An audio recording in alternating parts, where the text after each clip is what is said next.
Hello there guys, Bilbo10000 here, bringing you another episode of Rate Their Chances, the series where we rate the chances for potential newcomers making it into the base roster for Super Smash Bros. Ultimate, inspired by the thread of the same name over on Smashboards, which you can find in the description. If you're new to the series and you want to see if your favourite character has already been rated, click the card in the top right corner for a link to the playlist containing the last 17 episodes. Or if you're just interested in the stats, check the description for a link to my spreadsheet of results, which include a character's rates, re-rates, and the episode they were rated on. I knew that one day, the power of the most liked comment getting their character rated would come back to haunt me. With great power comes great responsibility, and today I have realized the truth. You guys who like the comments, you just want to see me suffer. So with that cryptic warning out of the way, today's 5 characters we will be rating are Pepsiman, from the Pepsiman video game suggested by Kid That Knows Nothing About Music and Draws, who had the most liked comment on the last video. Black Knight as an Echo Fighter of Ike from the Fire Emblem series, suggested by the Itsy Bitsy Spider. Neku Sakuraba from The World Ends With You, suggested by Blue Star Tyson 2. Black Shadow as an Echo Fighter of Captain Falcon from the F-Zero series, suggested by Crimson. And Linkle from Hyrule Warriors, suggested by Eric Sola. Just a reminder to everybody watching that the comment with the most likes as of scripting the next video will get their character rated instantly, while the other 4 characters are chosen by a comment randomizer. So if you can't get likes, just make sure to leave a comment and it might get chosen. Without further ado, let's begin. Now then, should I break the news quickly or drag it out? Look, I'm sorry to say, but Pepsiman was not originally created as a video game character. After doing a bit of research, it turns out that Canadian comic book artist Travis Chattist created Pepsiman in the mid-90s. That means that technically Pepsiman falls under my rule that I won't rate characters that did not originate in video games. However, as Pepsiman was the most liked comment on the last video, I think it's fair to at least talk about a potential moveset that a Pepsiman could bring if he were to have originated from a video game. Pepsiman is all about that Pepsi, so naturally his moveset incorporates that good soda goodness that Pepsi is. He could throw Pepsi cans at people for a neutral attack. I imagine his side and up smashes could be him unlocking a can and having the drink spray in a direction of left, right, or up, as if it was shaken and disturbed. Pepsiman would be quite the fast character. Not Sonic fast, but fast enough to where he's notably quick, as his entire game is based around running after Pepsi to help people. Given Pepsiman doesn't have much to work with as far as inspiration from his game goes, I'd like to suggest that every other move I haven't discussed so far in his moveset is just a variation of the Pepsi truck. He does a side special, summons a Pepsi truck, air neutral, Pepsi truck, final smash, really big Pepsi truck. And his taunts are easy. He could have one pointing at the screen like his game's case, he could have one drinking a can of Pepsi, and then he could have one where he drops a Coke can and crushes it under his foot evilly, just like the fighters he's going to destroy. Alright, I've had my fun. Pepsiman will not be rated as he does not originate from video games, but if he were to be rated, 0% chance, 0% want. Moving on. The first of 2 villainous Echo Fighters suggested for this video, the Black Knight is one of the most iconic Fire Emblem villains of the series. As one of the main antagonists of the Tellius games, he killed Ike's father and is just a very powerful character in general. In a massive, bulky suit of armor, it is questionable whether this character has the mobility to be a playable fighter, which is why many feel he would be an echo of Ike due to Ike's similarly slow movement speed. He fits the description of an echo being from the same series as the person being echoed, which is a given at this point. However, does Ike's moveset work with the Black Knight? As a character in the games, his swordplay is on point, but his movement is marred by the armor he wears. This armor certainly doesn't match Ike's body type, not even his swole version, and so far, with the 4 echoes we know of, every one of them matches the person they echo in terms of body and build. This is a pretty big knock against Black Knight, who probably couldn't get into the game as a unique fighter, since at the end of the day, he is another sword wielder, but he doesn't have anything unique about his sword skills that would make him relevant to be chosen. And we've got tons of new heavy characters coming to the game already. Of course, he would represent the general class of Fire Emblem being a new class for Smash, which could prove interesting if done right, but I'd rather see an archer or a fully fledged mage being added to the game instead.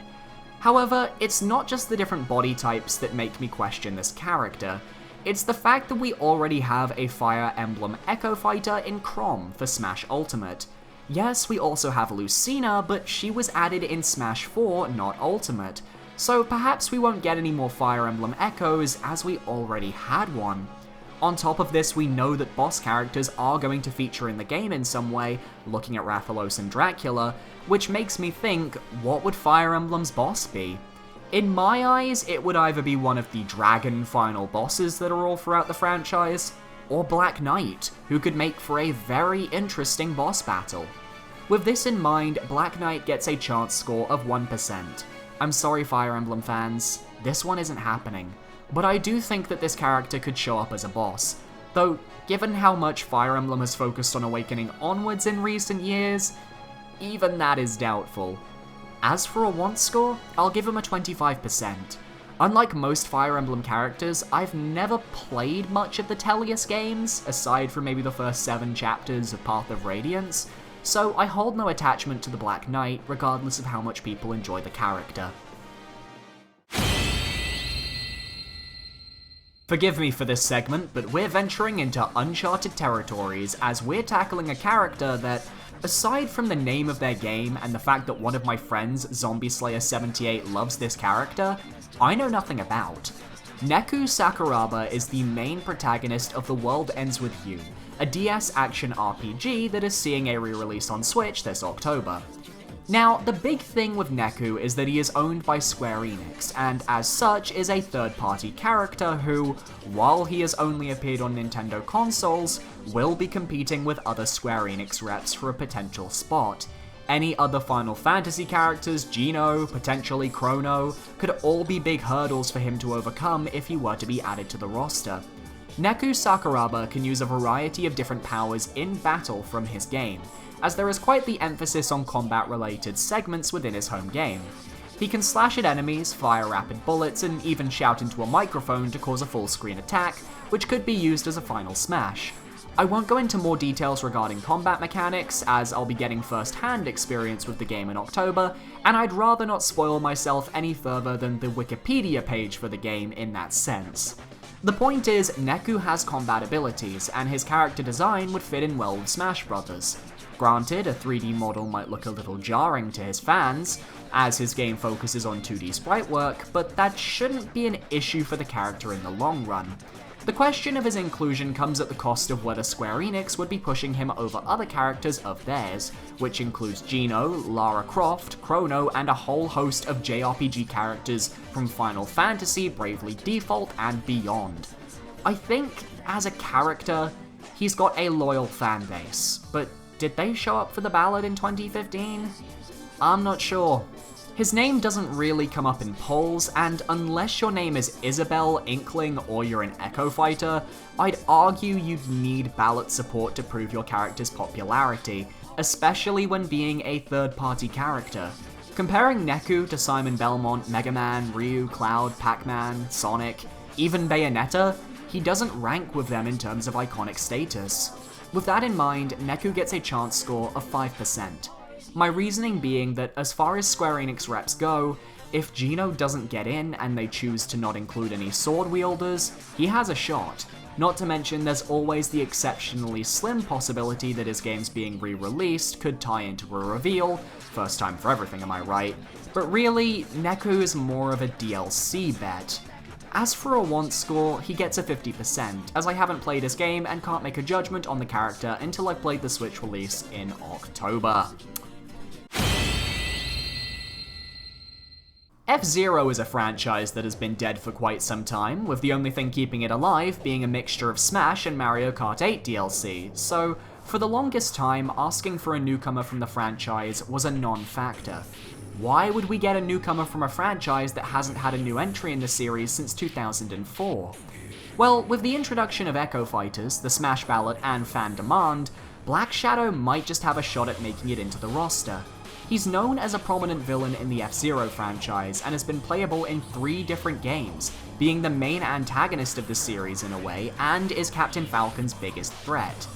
As far as Echo Fighters go, Black Shadow fits the bill of what we expect from an Echo, someone from the same series as the person they're echoing, who has the same body type and proportions, who can feasibly use the original fighter's moves in battle. Given Captain Falcon is a special case, having had all of his moves made custom for Smash Bros., Black Shadow could have those moves work easily. Just change the Falcon Punch into a Bull Punch, as his signature animal, so to speak, is a bull. It's what his F-Zero car is modeled after, called the Black Bull.